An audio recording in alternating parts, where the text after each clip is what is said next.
आज वीर बाल दिवस है। गुरु गोविंद सिंह जी के बच्चों को एक नवाब नहीं तो सरहिंद के नवाब ने जिंदा दीवार में चिनवा दिया था। पूरा पंजाब इस समय जमीन पर सोता है। अभी वो समय आएगा।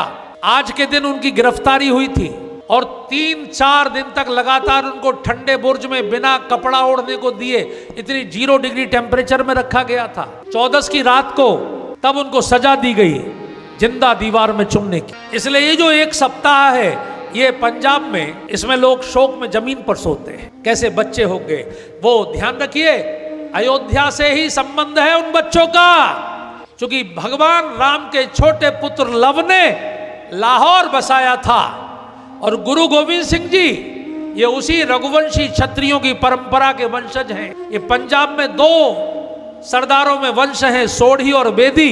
ये दोनों रघुवंशी क्षत्रियों के वंश हैं। और इसलिए गुरु गोविंद सिंह जी ने अपने प्रवचन में कहा कि पूर्व जन्मों में मैंने वहां तप किया जहां लक्ष्मण जी का मंदिर है, जहां सरोवर है, जहां बर्फ के शिखर हैं, बद्रीनाथ है। इसलिए जहां लक्ष्मण सिद्ध का मंदिर है वहां हेमकुंड साहिब के नाम से सिखों ने गुरुद्वारा बनाया है और वो लक्ष्मण जी का पुराना मंदिर है। ये गुरु गोविंद सिंह जी के बच्चे ये रघुवंशी क्षत्रिय है। और इसलिए धर्म में, धर्म के पालन में 12 साल का फतेह सिंह और 9 साल का जोरावर सिंह, साथ में उनकी दादी, दादी का कैसा तेज रहा होगा।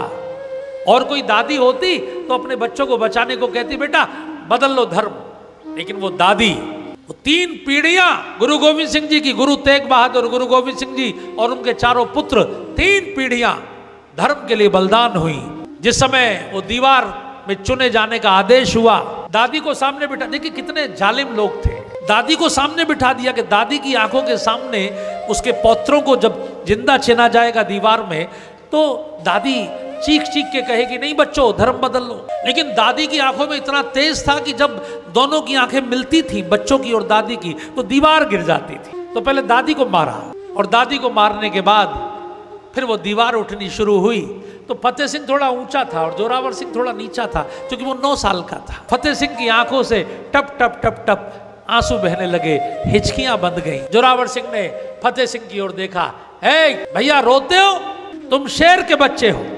अगर पिताजी को पता लगेगा कि मरने से पहले हम रोए थे तो पिताजी को कितना कष्ट होगा। क्यों रो रहे हो, मरने से डर लग रहा है? फतेह सिंह ने कहा नहीं, मरने से डर कर मैं नहीं रो रहा, मैं इसलिए रो रहा हूं कि मेरा छोटा भाई मुझसे छोटा है, मैं बड़ा हूं, पहले मृत्यु मेरी होनी चाहिए थी, लेकिन ये दीवार जो उठ रही है ये पहले तेरे प्राण लेगी, क्योंकि तू लंबाई में छोटा है, मेरे प्राण बाद में जाएंगे।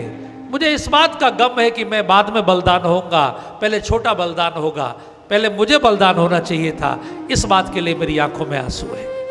तो ये जो बलिदान की परंपरा है, ये रघुवंशी क्षत्रियों की परंपरा, इसी अवध क्षेत्र ने ये पूरी दुनिया को शील भी दिया, बल भी दिया और धर्म के पालन का संस्कार भी पूरी दुनिया को इसी क्षेत्र के लोगों ने दिया।